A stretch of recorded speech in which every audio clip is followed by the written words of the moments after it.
Click the main page. Select Manual Mode. Open Manual Operation. Sewing Machine Module. Click Sewing. The needle will move back to the home position. Return to the operation screen. Select Manual Belt Feeding.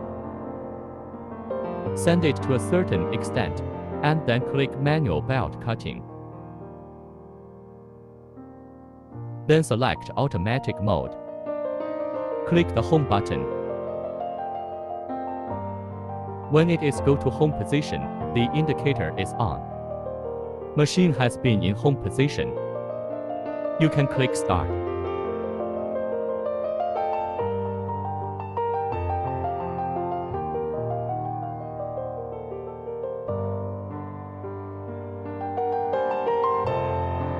This is the finished product.